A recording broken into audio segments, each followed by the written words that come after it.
어릴 때 저희 집에 다람쥐를 키우고 있거든요. 그 당시에는 다람쥐 흔했습니다. 조금만 야산을 가도 다람쥐 보내기 쉽지 어렵지 않았습니다.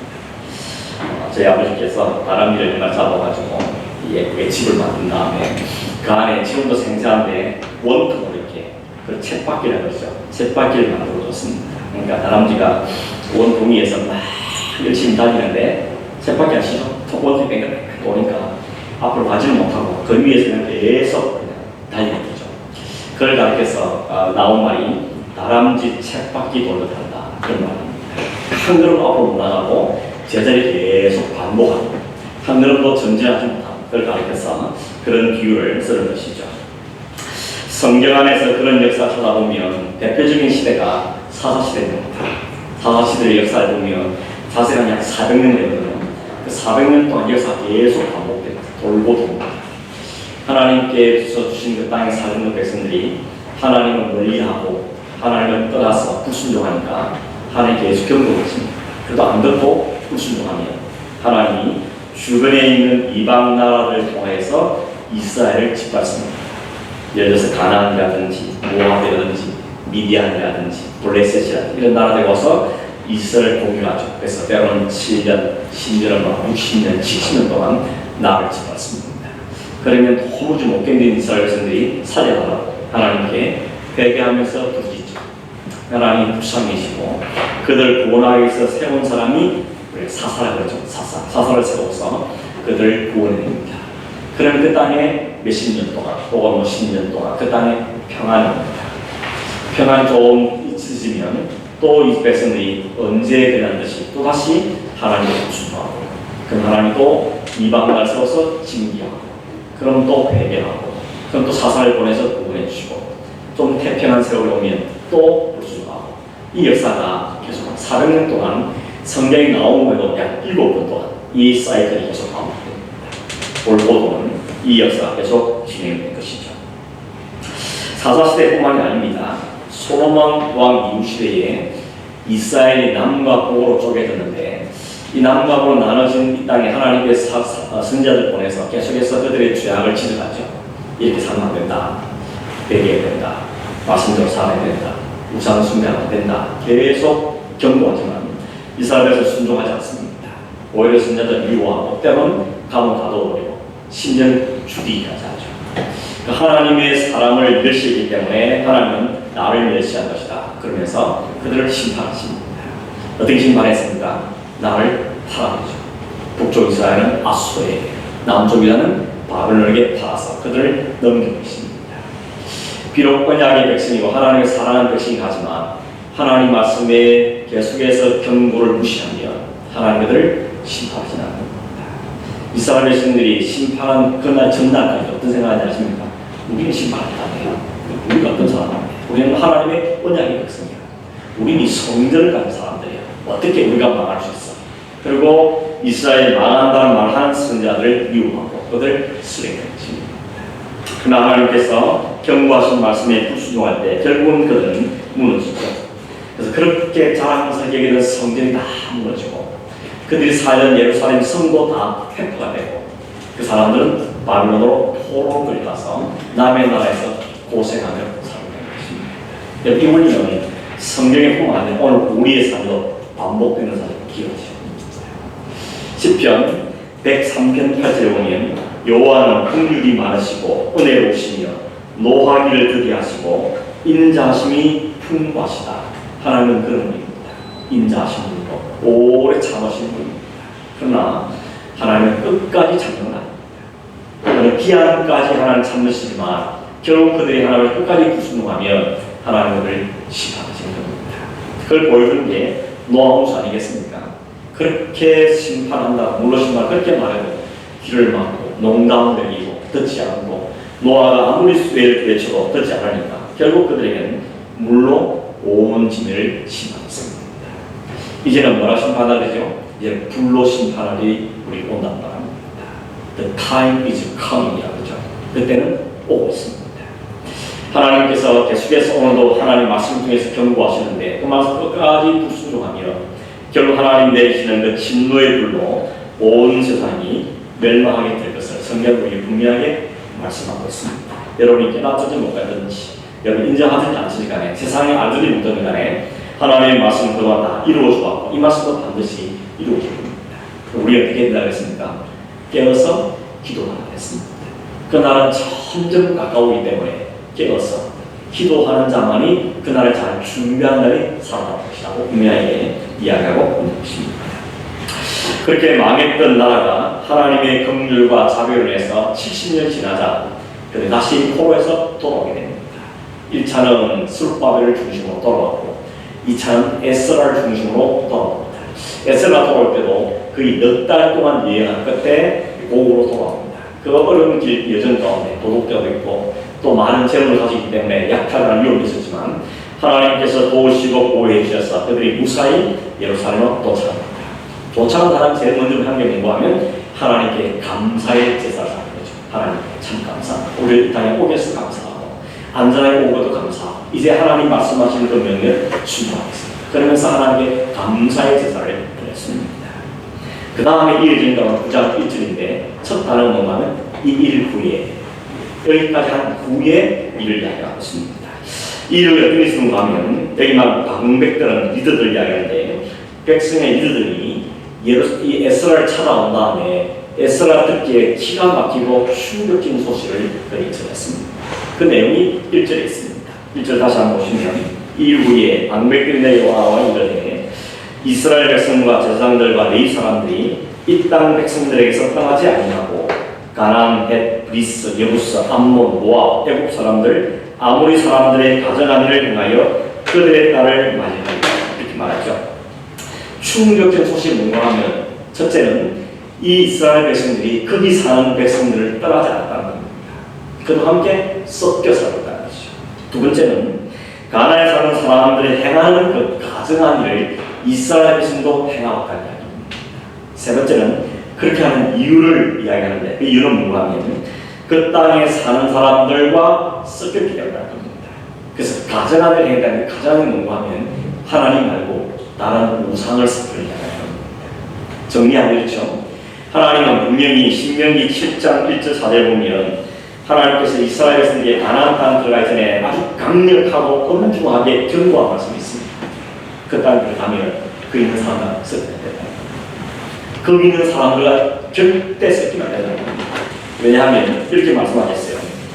그 땅에는 이방 민족들이 너희보다 수도 많고 강력한 사람이 할지라도 내가 반대로 내쫓는다. 왜냐하면 너희들의 중요한 약속의 땅이기 때문에 반드시 내쫓을 것이다. 그럼 너희들은 그 사람들을 완전히 진멸해라.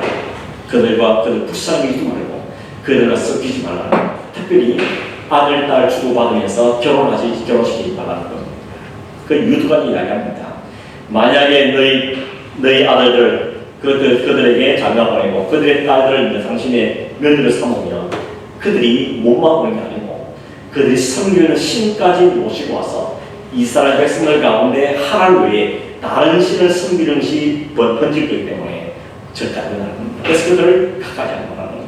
그들을 진멸하라고 분명히 말씀하셨습니다. 그런데 이스라엘 백성은 그 하나님의 경고에 순종하지 않죠. 그렇게 살다 보니까 그냥 서로 좋게 살다 보니까 아들, 딸 서로 주고받고 이러면서 결혼도 시키며 그들에게 섞이게 되는 겁니다.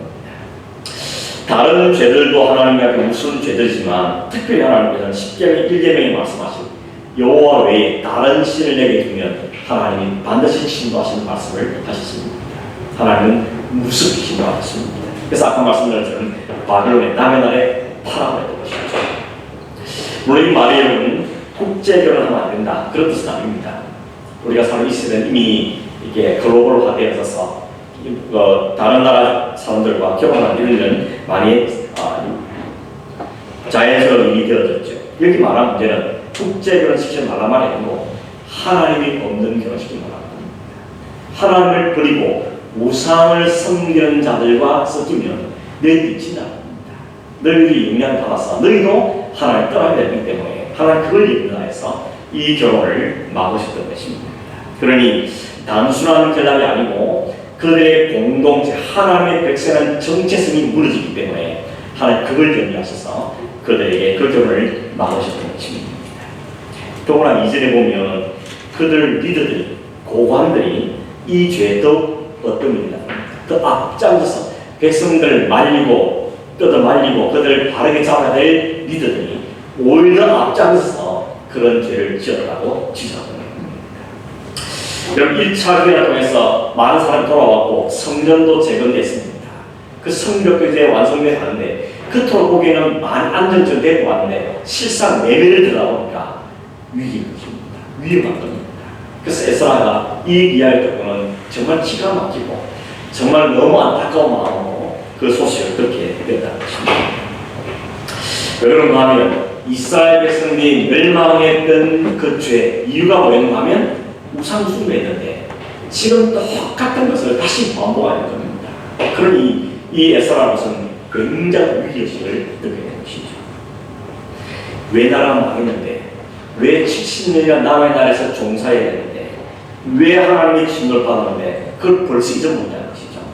이제 겨우 70년의 죄값을 치르고 이제 돌아왔는데 또 다시 그 죄를 짓고 있으면 또 어떻게 될 것인지 하는 염려 때문에 에스라의 마음이 무거워지면서 이 일에 큰 근심이 되었다는 것입니다. 여러분 오늘 여기서 우리가 보는 뭔가 하면 이게 사실 인간들의 모습이라는 겁니다. 우리들의 모습이기도 하다는 것입니다. 한번 홀이 났으면 정신 바짝 차리고 그 다음 절대 안 할 것 같은 마음이 들지만 그렇지 않죠. 우리의 현실이라서 다시는 그런 거 안 해야지. 다시 이 죄는 안 지어야지. 그렇게 일을 악물고 결심해 보지만 조금만 시간이 지나면 여유만 생기면 또다시 그 죄악 가운데 뒤집어지는 그 내 모습을 발견하게 된다는 것입니다. 참 사람들에게 말하기가 어렵지만 여러분 우리 있죠. 그런 게 있지 않습니까? 또 반복할 것입니다. 지금 사사시대에 이 사사기세에 가장 많이 등장해서 반복되는 단어 중에 하나 뭔가 하면 또 again 또 반복하고 또 죄를 짓고 또 회개하고 또 하나를 보내주고 이 again의 말이 계속 반복되고 있습니다. 우리 삶도 마찬가지죠. 또 again 계속해서 하지 말아야 될 것, 하셔야 할 말을 하지 말아야 될 결단들 하고 많은 우리의 모습을 보고 완전히 떠나가지 못하고 계속 발목을 붙잡는 일이 있습니다. 여러분 그게 뭡니까? 잘 생각해 보시기 바랍니다. 내 발목을 붙잡고 있는 건가? 나로 하여금 완전히 떠나지 못하는 것 죄, 그 반복적 습관제가 무엇인지를 잘 생각하면 나는 압니다. 하나님이 아시고 내가 압니다. 여기서 그냥 날마다 끌어올리는 결단들이 우리에게 필요하다는 것입니다. 이스라엘은 또다시 하나님의 진노와 심판을 받을 수밖에 없는 위기 가운데 처해서 에스라가 직감적으로 깨달은 것입니다. 그래서 어떻게 했습니까? 첫 번째 말이 3절에 나와 있죠. 이렇게 말합니다. 내가 이 일을 듣고 속옷과 겉옷을 찢고 머리털과 수염을 뜯으며 기가 막혀 앉았다 그랬습니다. 여기 속옷과 겉옷을 찢었다는 것은 극한 슬픔과 놀람을 표현하는 겁니다. 여러분 기억하십니까? 창세기 37장에 보면 야곱이 자기가 제일 사랑하는 아들 요셉이 짐승에 직접 죽였다는 소식을 듣고 그 정표로 그 피부도 옷을 가져왔을 때 야곱이 어떻게 했죠? 자기 옷을 찢었다고 했습니다. 너무 슬퍼서 자기 옷을 찢었다는 거죠. 이게 극한 슬픔의 표현입니다. 이사야 37장에 보면 아수르 왕 사내들이 이스라엘을 공격해서 포위했을 때 그리고는 편지를 보내가지고 누가 너희를 구원했냐? 히스기야 구원한다고 말도 안 한다. 너희들 신이 구한다고 안 그럴 리 있다. 어느 신이 어느 나라가 아수르 왕보다 복을 받았다. 그러면서 막 절주하고 무시하니까 그때 히스기야가 어떻게 했습니까? 옷을 찢고 그 편지를 들고 성전에 들어가서 펼쳐놓고 하나님을 보십시오. 이렇게 하나님 백성이 하나님의 모욕을 당하고 있습니다. 그러면서 그 슬픔과 극한 놀람을 표현하는 장면을 볼 수가 있습니다. 머리털과 수염을 뜯었다. 이 표현은 이스라엘 백성들에게는 우리 옛날에 양반도 그랬지만 수염, 머리털은 그 사람의 존경, 권위, 권세 이런 걸 상기하는 것입니다. 근데 그 수염을 밀어버린다 혹은 뜯어버린다는 것은 극도의 수치를 이야기하는 것입니다. 여러분 옛날에 수염을 자르고 어떻게 됩니까? 극한 수치에 몸둘 바는 몰라는 것입니다. 기가 막혀 앉았다는 이 표현은 도저히 상황이 이해가 안 되고 아무 할 것도 없고 낙심증만해서 망년 자신이라 그러죠. 아무 할 수 없는 당황 가운데 주저하는 상태. 그게 바로 상태라고 합니다. 여러분 정리하면 에스라에서 어떤 이야기입니까? 이 세 가지 행동 통해서 뭘 보여준가 하면 이 백성을 좀 어떻게 하면 좋냐, 이 일을 좀 어떻게 하면 좋을까 하는 마음이 두려움과 염려와 놀라움과 걱정이 잔뜩 쌓이는 그런 에스라를 우리가 상생으로 하는 것입니다. 이제 겨우 70년째 값치고 돌아왔는데 이 백성이 그제 또 반복하였으니 또 우리가 또 잡혀가는 것입니다. 이런 어려운 가운데 처했다는 것입니다. 그 다음 두 번째로 취한 에스라의 행동이 태도가 우리가 진짜 주목해야 될 태도죠. 5절을 보시면 저녁 제사를 드릴 때에 내가 근심 중에 일어나서 속옷과 겉옷을 찢은 채 무릎을 꿇고 나의 하나님 여호와를 향하여 손을 들고 저녁 제사 지낼 때까지는 그냥 주저앉았습니다. 털썩 주저앉아서 옷을 찢고 그냥 아무 하도 없고 그냥 슬퍼 울고 울다가 저녁 제사 지낼 때 정리해서 그가 어떻게 했다고? 첫째 일어난다는 거죠. 두 번째는 옷을 찢은 채로 무릎을 꿇었습니다. 세 번째는 하나님을 향해서 손을 들었다고 했습니다. 이게 해야 될 길, 이게 문제 해결 키. 어떤 시대나 어떤 문제나 어떤 사람에게나 문제는 다 달라도 문제의 형태는 달라도 정도는 달라도 해결의 키는 필요가 없습니다. 하나님 앞에 손을 들고 무릎을 꿇고 여호와를 향해서 기도하는 것, 그거 외에는 답이 없습니다. 모든 시대에 모든 사람이 어떤 문제를 만나도 하나님께 손으로 항구한 하나님께 구하는 그만이 문제 해결을 합니다. 우리가 말하는 마스터키입니다. 어떤 문제라도 하나님 앞에 기도하며 나갈 때 그 문제가 해결됐으면 우리에게 이야기해 주는 것입니다. 에스라가 어떤 기도를 드렸습니까? 그게 오늘 읽지 않았지만 6절에서 15절까지의 내용입니다. 특별히 6절에 보면 이 에스라가 기도했던 것, 어떤 태도, 어떤 마음 상태를 우리가 잘 보이는 게 6절에 기록되어 있습니다. 6절에 보면 이렇습니다. 같이 볼까요?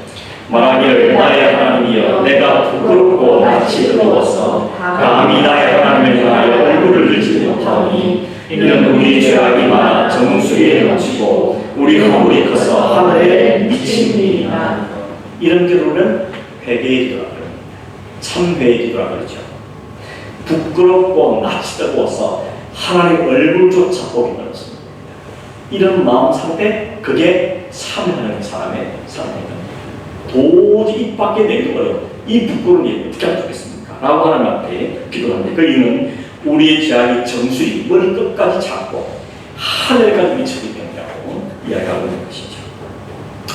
7절에서 15절 말씀 제가 간단히 요약해 보면 7절은 과거 조상들의 죄를 고백합니다. 우리 조상들이 과거에 이런 죄를 지었습니다 하는 것을 인정하고 고백하고 있습니다. 그리고 8절부터는 그런 백성들을 하나님이 긍휼과 자비를 베푸셔서 오늘 우리 회복을 주셨습니다. 참 감사합니다. 돌아오게 하셨고 성을 다시 짓게 하셨고 이 땅을 다시 새롭게 해주셨습니다. 한 감사의 기도입니다. 그런데 10절부터는 그럼에도 불구하고 또 우리가 그걸 잊어버리고 이렇게 지금 이 상태가 되고 왔습니다 하는 것을 인정하면서 우리가 하나님 앞에서 어렸습니다. 하나님 절대 하지 말아서 그냥 절대 하고 말았습니다. 이 이야기를 하는 것이 10절에 15절의 내용입니다. 그 10절은 이렇게 말하죠. 이제 우리가 무슨 말씀을 하겠습니까? 유구무원입니다. 할 말이 없습니다. 하나님 앞에 변명할 것도 없고 하나님 앞에 말할 게 없습니다. 15절 끝에도 이로 말미암아 주 앞에 한 사람도 감히 서지 못하겠습니다. 한 사람도 예외 없다는 모든 백성이 하나님의 부끄러움을 상대에 있다는 얘기죠. 이것이 에스라의 회개의 기도의 내용입니다. 결과적으로 이 에스라의 기도 때문에 백성은 삽니다. 하나님 그 회개를 들으시고 그 백성을 살려주시죠. 그 기도는 온 백성들을 회개의 자로 이끌어내고 온 백성의 통감을 회개할 때 하나님 그 나라의 은혜와 긍휼을 베풀어 주시고 나라를 새롭게 하는 새로운 개혁이 그 땅에 이루어지게 되었습니다. 결국 결론은 뭐 민족을 살리고 민족을 새롭게 했던 그 모든 역사의 키는 기도였었는데 그 기도의 첫 발은 에스라의 기도로 시작됩니다. 오늘 이 일을 통해서 두 가지 중생해 보려고 하는데 이 에스라의 회개를 우리에게 도전하는 게 뭔가 첫째는 모든 회개는 모든 문제 해결은 한 사람씩 시작해야 합니다. 우리는 한 사람이 함께 해야만 능력이 있는 것이 아니고 하나님께서는 언제나 한 사람을 출발하는 것이죠. 한 사람의 회개로 출발해서 그 회개가 옆으로 먼저 가서 온 나라가 회개하느라고 가는 걸 우리에게 보여주고 있는 것입니다. 제가 세 바퀴 이 에스라의 기도 가운데 우리라는 나라가 몇 번이나 세어본다. 26번. 영어 성경이나 본문은 모르겠는데 우리말 성경은 26번이나 이 에스라가 우리라, 우리 죄, 우리 민족의 죄, 우리가 죄를 지었고 우리가 하나님의 얼굴을 들지 못하고 우리가 하나님의 은혜를 입었고 우리의 힘을 그러면서 모든 우리라는 말씀. 한국 사람도 그러죠. 나만으로 우리가 그러죠. 그래서 심지어는 자기 아내도 우리 아내라 그러죠. 큰일 났습니다. 우리 아내라. 내 아내지. My wife. 우리란 말이 굉장히 공동체를 갖고 있는 것이죠. 이 에스라의 기도를 들어보면 이 절을 저 백성이 죄졌습니다. 저 사람들 꿈을 때문에 저놈들이 나빠서 그렇게 하지 않습니다. 우리의 죄를 용서하죠. 우리가 했고 우리가 헌물을 입었고 우리가 하는 죄를 지었고 그러면서 자신을 그게 포함시켜서 우리의 문제라고 그렇게 기도했다는 것입니다. 마치 에스라가 자신의 죄를 지은 것처럼 대비하죠. 실제 죄를 지은 사람은 에스라 아닙니다. 그죠? 백성들이 죄를 지었어. 그런데 나의 하나님, 내가 얼굴을 못 들겠습니다. 내가 하나님께 되지 않는다. 그리고 자기의 죄를 인정하고 자기의 죄로 또 뒤집어쓰고 기도했습니다. 그래서 제가 쭉 살펴보는 어떤 목사님은 이 부분 설교제가 말하면 뒤집어쓰는 기도 이렇게 죄를 자기가 뒤집어쓰고 하나님께 그 죄를 고백하는 기도를 합니다. 딱 떠오르는 누구죠? 주님이셨습니다. 주님이 우리 모든 한번 죄를 다 뒤집으시고 십자가에서 죽으셨죠. 하나님 아버지 이 잔을 용서해 주시오. 저는 지금 뭔지 하는지 몰라서 그렇습니다. 그러면서 하나님께 충고하는 기도를 들었더니 주님이 기도했습니다. 지금 에스라가 그 모습을 우리에게 보여주고 있는 것이죠. 너 때문이다. 네가 잘못했다. 네가 공동체를 망쳤다. 네가 나를 망쳤다. 그렇지 않고 하나님 우리의 죄를 용서해 주십시오. 우리가 허물을 했습니다. 우리가 죄를 지었습니다. 그러면서 하나님께 기도하는 주님의 기도를 보이는 것이 바로 에스라의 기도인 것입니다. 결국 그 기도가 민족을 살렸다는 겁니다. 여러분 그 한 사람이 여러분은 안 되겠습니까? 나는 아닙니까? 에스라 정도 돼야지 그렇게 기도하지 나는 아닙니까? 그렇지 않습니다. 1907년도에 이런 평양에 났던 대붕의 역사를 기억하시죠? 1907년도는 1916년 한일합방을 앞두고 있는 이야기입니다.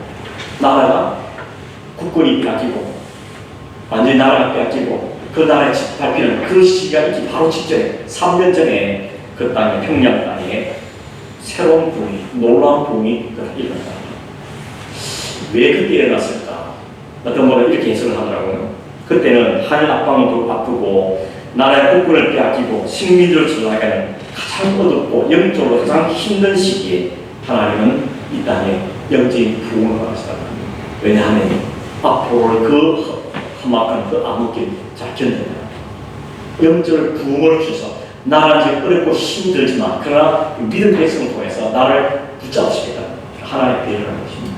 하나님 이 믿음 백성을 꽉 붙잡아서 그 어려운 틈을 통과하고 내 죄 때문에 받는 거니까 기꺼이 감당하고 잘 견뎌내서 다시 하나님 그 백성 남은 그 백성을 통해서 하늘에서 시작하겠다. 그 하나님의 배려라고 해석하는 정말 동의하겠습니다. 아 그렇겠구나. 하나님이 망할 그 날을 보시고 이 백성 살아가기 때문에 기도하는 백성 새로운 영적 부흥의 사람들 남겨주셔가지고 이 백성을 통해서 다시 나를 뒤집어 엎으려는구나. 하나님의 계획이 그리 담겨있다는 것입니다. 여러분 그 역사를 보면 시작은 어디서 비롯되는가 하면 평양의 장례연교에서 시작됐죠. 1월 2일부터 1월 15일까지 그 교회에서 말씀 사교회가 시작됐습니다. 옛날에 이렇게 1월 2일 15일이니까 그 13일 동안 2주 동안 사교회가 갔답니다. 요즘은 주로 부흥회라 표현하지만 이 당시에는 말씀 사교회라고 했습니다. 요즘 우리는 부흥회 딱 이미지가 뭐였습니까? 이렇게 찬송하고 막 기도하고 이런 성령 역사하고 이런 걸 많이 상상하는데 이 초대교회 당시에는 이 한국의 초대교회 당시에는 그런 거 말고 차분히 2주 동안 아침, 점심, 전 3번 거쳐서 말씀을 듣고 말씀을 공부하는 시간이었습니다. 새벽에 말씀 듣기도 하고 오전에 성경 공부하고 저녁에 또 말씀을 공부하고 그래서 말씀 사경이라고 했습니다. 차근차근 진지하게 하나님의 말씀을 듣고 그 말씀도 공부하고 물어보고 하는 것이 바로 말씀 사경이라는 겁니다. 그렇게 사경하는 중에 사건 터진 겁니다. 장대교회에서 주일날 그 교회를 담임하는 길성준 목사님께서 말씀을 전하다 말고 성령의 감동을 받아서 뜻밖의 원고에 없는 자기 베개가 터져나온 겁니다. 이때 상황을 잘 기록하고 있는 종신대 박용규 교수님이 쓰신 평양 대부흥운동이라는 책에 보면 그날 있던 사건을 이렇게 묘사합니다. 설교하는 길선주 목사님이 갑자기 의외로 고백을 했다. 나는 아가님과 같은 사람이고 나 때문에 하나님께서 우리 공동체에 복을 주실 수 없었습니다. 나는 내 친구가 죽기 전에 자기 재산을 좀 잘 정리해달라는 그 친구의 부탁을 받아서 친구의 재산을 정리하는데 그 중에 미화 100불을 내가 값주장자를 찾습니다. 나는 하나님의 일을 방해해온 사람입니다. 내 죄 때문에 하나님께서 우리 공동체를 축복할 수 없었습니다.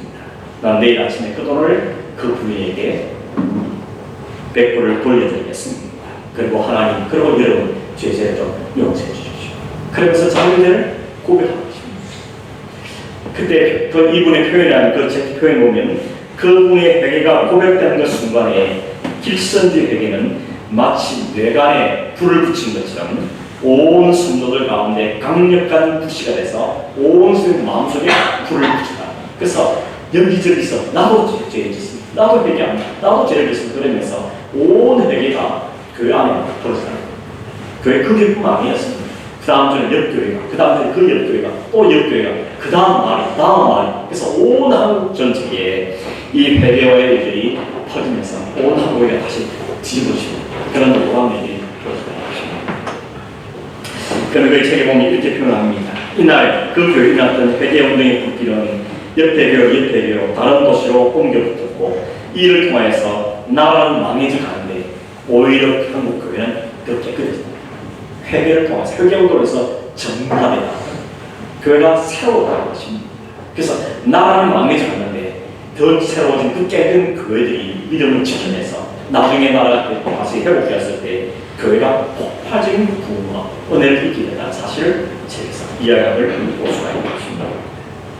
여러분, 진정한 회개는 어디서 시작된다 그러니까 하나님의 말씀의 역사가 통하였어요. 성령의 역사가 통해서 일어난다는 것입니다. 그분이 작정하고 결심한 것이 아니라 성령께서 그 마음을 다짜져서 그 안에 죄가 고백되어지고 회개하고 그 회개의 고백들이 온 사람들에게 번져서 한국교회 전체가 기도하고 회개하는 일이 벌어집니다. 목사의 능력이 아니라 설교의 기술이 아니라 성령께서 말씀을 통해서 역사하는 결과가 일어난다는 것이죠. 결국 회개는 하나님의 말씀의 역사를 통해서 일어난다는 것입니다. 누가 회개합니까? 말씀의 은혜를 받은 사람.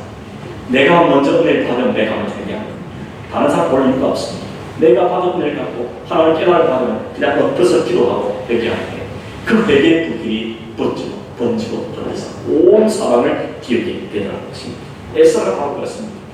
그 소식을 듣고 이 답답한 소식을 듣고 기가 막힌 소식을 듣고 에스라는 이 사람 저 사람 어떻게 보면 그랬냐 따지지 않고 이걸 그냥 자기가 가슴 다 끌어안고 저녁이 될 때까지 앉아있어 슬퍼하다가 그날 밤에 하나님을 향해서 일어나서 무릎을 꿇고 손을 들고 이 죄를 용서해 주십시오 라고 회개가 터집니다. 그래서 결과를 보면 그 회개 때문에 온 백성이 다 통곡하며 회개하고 자신의 죄를 끊어들고 정리하는 역사가 일어나게 되는 걸 보게 되는 것입니다. 결국 답은 그겁니다. 내가 먼저 내가 회개했고 내가 말씀을 시작했구나. 그래야 내가 사는 게 아니고 나뿐만 아니라 가정이 살게 되고 그래야 교회가 살고 그래야 사회가 살고 민족도 산다는 것이죠. 나라 꼴을 봐라. 사람들도 꼴을 손가락에 대게 되는 것이 아니고 내가 먼저 회개자다가 그것이 모든 문제의 첫 번째 기간 사실 다시 우리가 기울게 되는 것입니다. 또 하나 더 생각 중요한 공부하면 에스라가 회개를 꺾었을 때 그에게 나아온 사람이 있다. 4절 보십시오. 여기 되어 있습니다. 이에 이스라엘 하나님의 말씀으로 말미암아 떠는 자가 사로잡혔던 이 사람들의 죄 때문에 다 내게로 모였다. 어떤 사람이 에스라 왔다 그러니까 하나님의 말씀 때문에 떠는 사람. 에스라와 같은 마음을 느낀 사람이에요. 어떤 마음이겠습니까?